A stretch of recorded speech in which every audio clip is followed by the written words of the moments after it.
La population soutenue par plusieurs partis politiques prépare une manifestation demain à Mboudiatouf pour dénoncer les coupures d'électricité et la pénurie d'eau. Les conseillers municipaux ont déposé des requêtes auprès du tribunal administratif afin de suspendre la décision de la préfecture d'interdire le mouvement.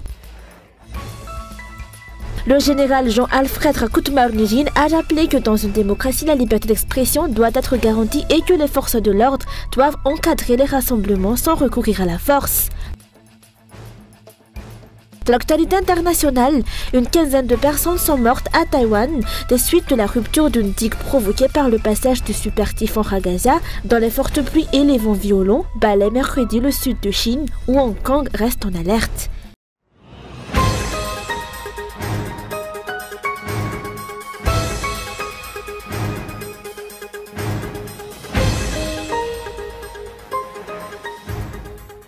De nombreux facteurs préoccupent actuellement la population, parmi eux l'électricité et l'eau, besoins quotidiens essentiels, qui occupent une place centrale.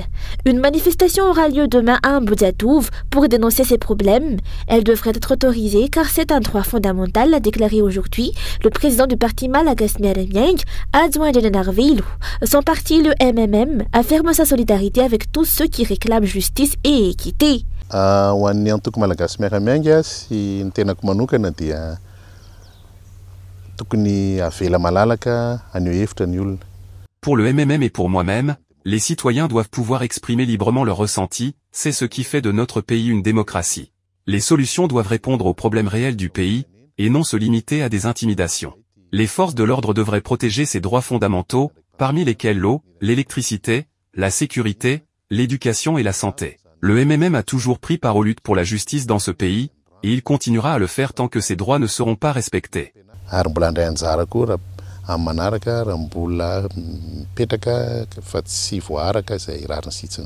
La souffrance causée par les coupures d'électricité et le manque d'eau est devenue insupportable, poussant la population à manifester, a déclaré Taïnarazaf Ndoueln. Il a exhorté les responsables à autoriser librement la mobilisation prévue demain.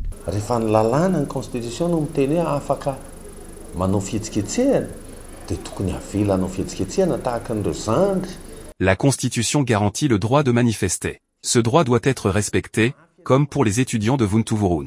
Leur situation est difficile, mais certains ne la voient pas, car leurs enfants sont scolarisés à l'étranger. Les conseillers Baba et Clémence manifestent à cause des problèmes d'électricité et d'eau qui pénalisent aussi les entreprises. Laissez les gens manifester, encadrez-les pour éviter les bavures et les casses. Les responsables devraient arrêter les futilités et se concentrer sur la Jirama. Laissez les citoyens manifester.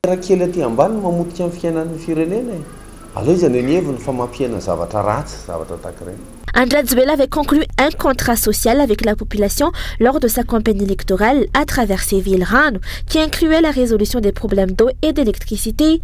Après près de 7 ans de pouvoir, non seulement ces difficultés persistent, mais elles se sont aggravées. Une véritable tromperie envers le peuple, estime le président du parti HVM, pour qui il est légitime que la population exige la concrétisation de ses promesses.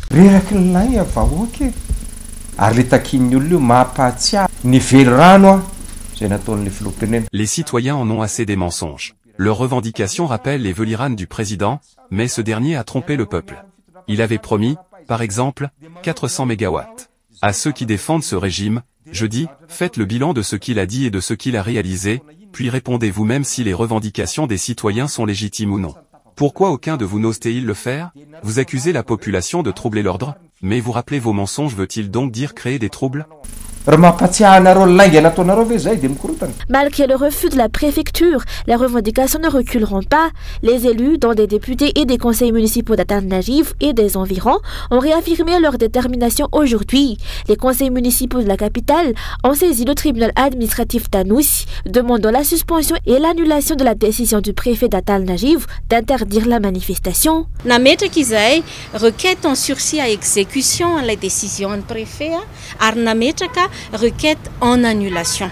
Nous avons déposé une requête en sursis à exécution et une requête en annulation de la décision du préfet.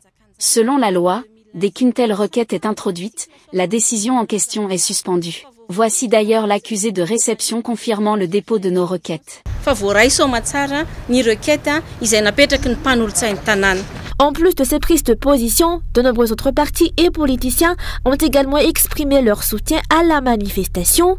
La députée Sophie Ratirak a rappelé que la liberté d'expression est un fondement de la démocratie et que la souffrance du peuple face au manque d'eau et d'électricité justifie pleinement cette mobilisation. Le parti MTS a lui aussi annoncé son appui, tandis que le parti leader Fanil a souligné que l'expression prévue demain le 25 septembre 2025 est légale car conforme à la Constitution.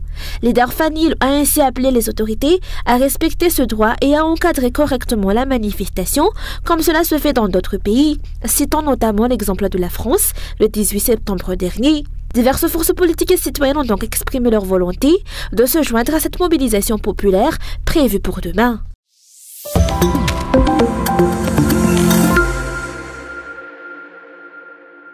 En tant que pays démocratique, Madagascar devrait garantir la liberté d'expression et la liberté d'opinion, a rappelé le général Jean-Alfred Rakoutemar-Nirin.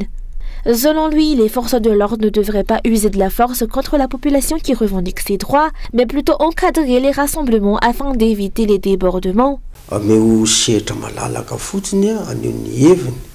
Offrez simplement à la population une plateforme libre pour exprimer ses idées. Elle réclame la résolution des problèmes de délestage et d'eau. Je donne un conseil aux dirigeants, certains l'écoutent, d'autres non, mais en ayant un rôle dans ce régime, j'ai le devoir de donner ces conseils.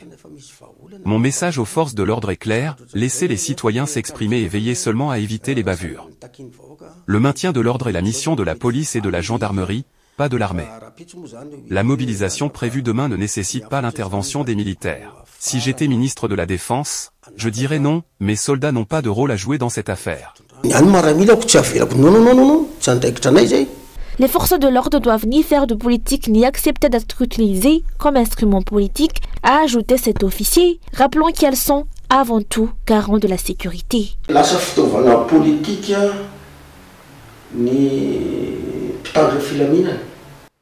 Les forces de l'ordre ne sont pas un outil politique. C'est pour cela que nous avons mené, en 2009, une assise militaire en faveur de la dépolitisation totale de l'armée. Pour éviter le cercle vicieux et permettre une véritable alternance démocratique. Est-ce que, lors de chaque élection, la même situation doit se reproduire? Non. Nous, officiers, devons rester en dehors de la politique. Nous sommes apolitiques. Si quelqu'un veut faire de la politique, il doit quitter l'uniforme, car ce n'est pas sa mission. Compte tenu des différentes réactions d'officiers depuis hier, l'attitude des forces de l'ordre et des forces armées demain sera donc particulièrement scrutée.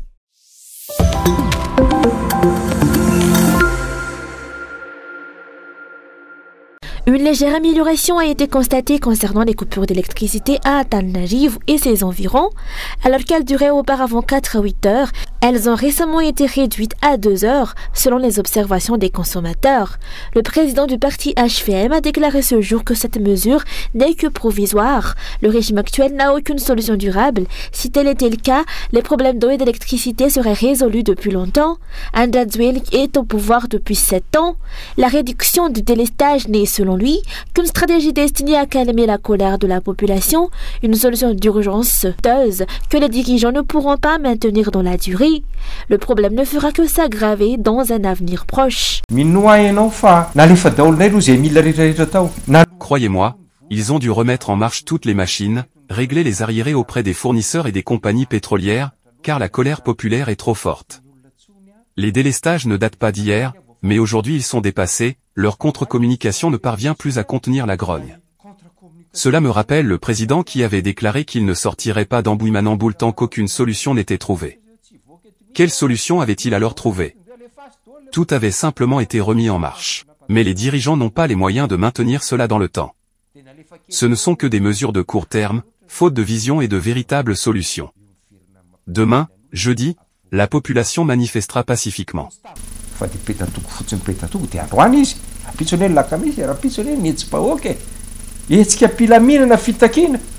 Au-delà de volonté d'apaiser les tensions, cette réduction du délestage pourrait aussi être perçue comme une manœuvre visant à affaiblir ou discréditer la manifestation populaire prévue demain, selon les explications.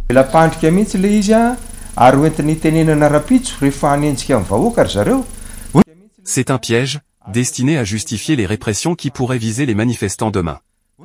L'argument sera que ces derniers ont tort, puisque les dirigeants auraient déjà commencé à résoudre la situation.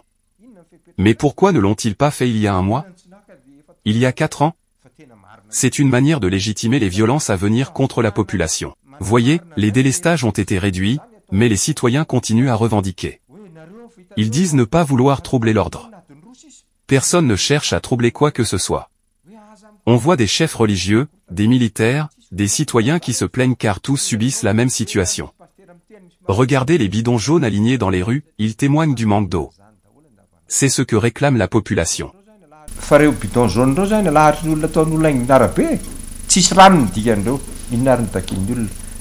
La population est épuisée par les coupures d'électricité et la pénurie d'eau, reste déterminée à faire entendre sa voix. Nombreux sont ceux qui affirment qu'ils revendiqueront leurs droits demain à un bout d'Atouv. Pour les observateurs, cette solution temporaire ne suffira pas à faire reculer la mobilisation.